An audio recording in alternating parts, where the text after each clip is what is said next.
بسم اللہ الرحمن الرحیم۔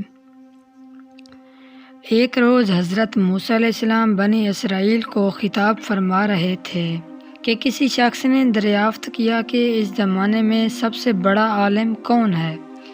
حضرت موسیٰ علیہ السلام نے فرمایا کہ مجھے اللہ تعالیٰ نے سب سے زیادہ علم عطا فرمایا ہے۔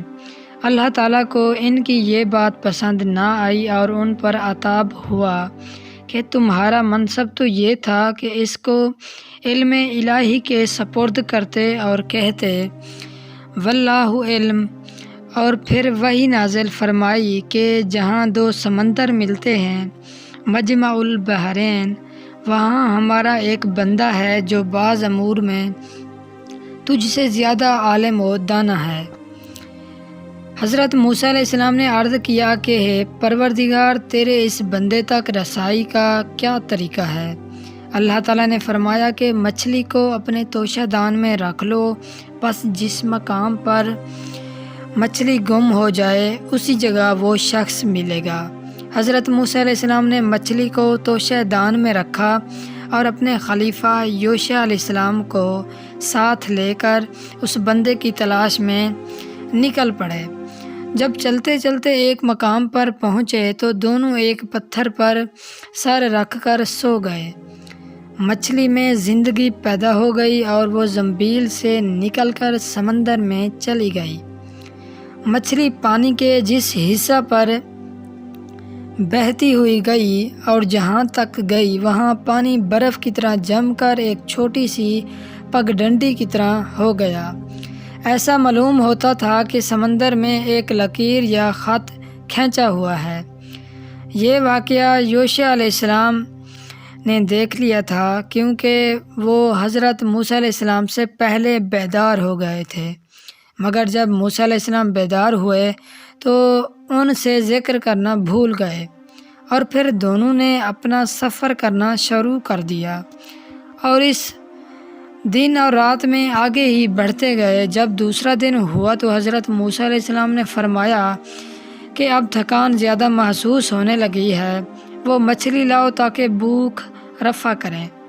یوشع علیہ السلام نے کہا، آپ کو معلوم رہے کہ جب ہم پتھر کی چٹان پر تھے تو وہیں مچھلی کا یہ تعجب خیز واقعہ پیش آیا کہ اس میں حرکت پیدا ہوئی اور وہ زنبیل میں سے نکل کر سمندر میں چلی گئی اور اس کی رفتار پر سمندر میں راستہ بنتا چلا گیا۔ میں آپ سے یہ واقعہ کہنا بالکل بھول گیا، یہ بھی شیطان کا ایک چرکا تھا۔ حضرت موسیٰ علیہ السلام نے فرمایا کہ جس مقام کی ہم کو تلاش ہے وہ وہی مقام تھا، اور یہ کہہ کر دونوں پھر ایک دوسرے سے بات چیت کرتے ہوئے اسی راہ پر لوٹے اور اس پتھر کی چٹان تک جا پہنچے۔ وہاں پہنچے تو دیکھا کہ اس جگہ عمدہ لباس پہنے ہوئے ایک شخص بیٹھا ہے۔ حضرت موسیٰ علیہ السلام نے اس کو سلام کیا۔ اس شخص نے کہا کہ تمہاری اس سرزمین میں سلام کہاں؟ یعنی اس سرزمین میں تو مسلمان نہیں رہتے۔ یہ خضر علیہ السلام تھے۔ حضرت موسیٰ علیہ السلام نے جواب دیا کہ میرا نام موسیٰ ہے۔ خضر علیہ السلام نے کہا، موسیٰ بنی اسرائیل؟ حضرت موسیٰ نے کہا، ہاں، میں آپ سے وہ علم حاصل کرنے آیا ہوں جو اللہ نے آپ ہی کو بخشا ہے۔ خضر علیہ السلام نے کہا، تم میرے ساتھ رہ کر ان معاملات پر صبر نہ کر سکو گے۔ موسیٰ علیہ السلام نے، اللہ تعالیٰ نے مجھ کو تکوینی رموز و اسرار کا وہ علم عطا کیا ہے جو تم کو نہیں دیا گیا، اور اس نے تم کو وہ علم عطا فرمایا ہے جو مجھ کو عطا نہیں ہوا۔ حضرت موسیٰ علیہ السلام نے کہا، انشاءاللہ آپ مجھ کو صابر و ضابط پائیں گے، اور میں آپ کے ارشاد کی قطعاً خلاف ورزی نہیں کروں گا۔ حضرت خضر علیہ السلام نے کہا، تو پھر شرط یہ ہے کہ جب آپ میرے ساتھ رہیں تو کسی معاملے کے متعلق بھی جس کو آپ کی نگاہیں دیکھ رہی ہوں مجھ سے کوئی سوال نہ کریں، میں خود آپ کو ان کی حقیقت بتا دوں گا۔ حضرت موسیٰ علیہ السلام نے منظور کر لیا اور دونوں ایک جانب کو روانہ ہو گئے۔ جب سمندر کے کنارے پہنچے تو سامنے سے ایک کشتی نظر آئی۔ حضرت خضر علیہ السلام نے ملاحوں سے کرایہ پوچھا۔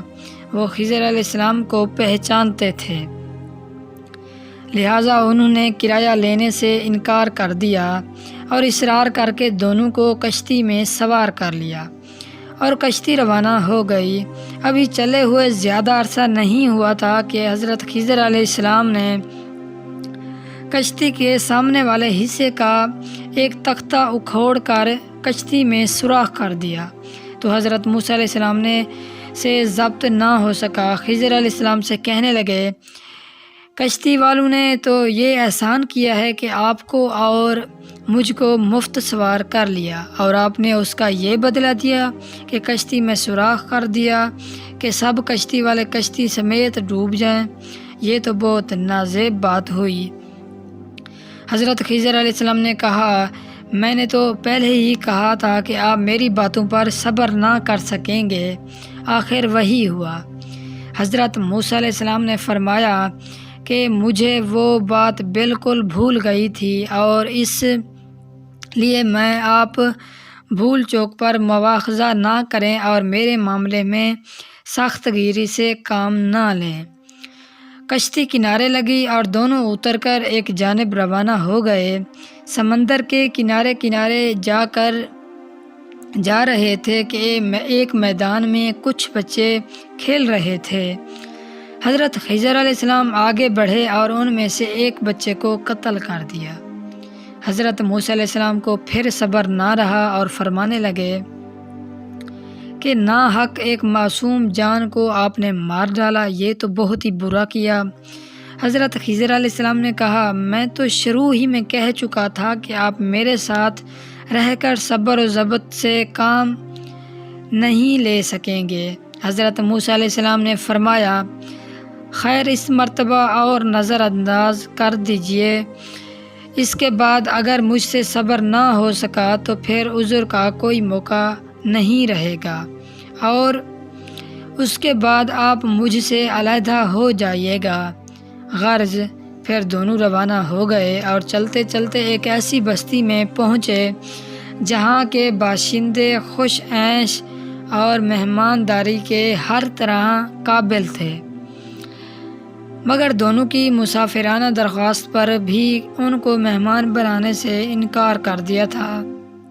یہ ابھی بستی ہی میں سے گزر رہے تھے کہ خضر علیہ السلام ایک ایسے مکان کی جانب بڑھے جس کی دیوار کچھ جھکی ہوئی تھی اور اس کے گر جانے کا اندیشہ تھا۔ حضرت خضر علیہ السلام نے اس کو ہاتھ کا سہارا دیا اور دیوار کو سیدھا کر دیا۔ حضرت موسیٰ علیہ السلام نے پھر خضر علیہ السلام کو روکا اور فرمانے لگے کہ ہم اس بستی میں مسافرانہ وارد ہوئے، مگر اس کے بسنے والوں نے نہ مہمانداری کی اور نہ رہنے کو کوئی جگہ دی۔ آپ نے یہ کیا کیا کہ اس کے ایک باشندے کی دیوار کو بغیر اجرت درست کر دیا؟ اگر کرنا ہی تھا تو بھوک پیاس کو دور کرنے کے لیے کچھ اجرت ہی طے کر لیتے۔ حضرت خضر علیہ السلام نے فرمایا، اب میری اور تمہاری جدائی کا وقت آ گیا ہے، اور پھر انہوں نے حضرت موسیٰ علیہ السلام کو ان تینوں معاملات کے حقائق کو سمجھایا اور بتایا کہ یہ سب اللہ کی جانب سے وہ باتیں تھیں جن پر آپ صبر نہ کر سکے۔ بس اب تمہاری اور میری جدائی کا وقت آ گیا ہے۔ جن باتوں پر تم سے صبر نہ ہو سکا ان کی حقیقت تمہیں بتا ہی دیتا ہوں۔ سب سے پہلے کشتی کا معاملہ لو۔ وہ کشتی چند مسکینوں کی تھی جو سمندر میں محنت مزدوری کرتے تھے۔ وہ کشتی سوار جس طرف بڑھ رہے تھے وہاں ایک بادشاہ ظالم تھا جو کسی اچھی کشتی کو دیکھتا اسے زبردستی چھین لیتا۔ میں نے چاہا اس کی کشتی میں عیب ڈال دوں تاکہ عیب سمجھ کر بادشاہ اس کو چھوڑ دے۔ لڑکے کی حقیقت جس کو میں نے قتل کیا ہے وہ یہ ہے کہ اس کے ماں باپ دراصل مومن ہیں۔ میں یہ دیکھ کر ڈر گیا کہ یہ انہیں سرکشی اور کفر کر کے اذیت پہنچائے گا۔ بس میں نے چاہا کہ ان کا پروردگار اس لڑکے سے بہتر انہیں لڑکا دے گا جو دینداری اور محبت میں بہتر ہوگا، اور وہ دیوار جو درست کر دی گئی تھی وہ شہر کے 2 یتیم لڑکوں کی ہے جس کے نیچے ان کا خزانہ چھپا ہوا ہے۔ ان کا باپ ایک نیک آدمی تھا۔ بس تمہارے پروردگار نے چاہا دونوں لڑکے اپنی جوانی کو پہنچے اور اپنا خزانہ محفوظ پا کر نکال لیں۔ یہ ان لڑکوں کے حال پر پروردگار کی ایک مہربانی تھی جو اس طرح ظہور میں آئی۔ اور یاد رکھو میں نے جو کچھ کیا اپنے اختیار سے نہیں کیا بلکہ اللہ کے حکم سے کیا۔ یہ ہے حقیقت ان باتوں کی جن پر تم صبر نہ کر سکے۔ والسلام۔ میری دعا ہے کہ اللہ تعالی ہم سب کو اسلام کے راستے پر چلنے کی توفیق عطا فرمائے۔ آمین۔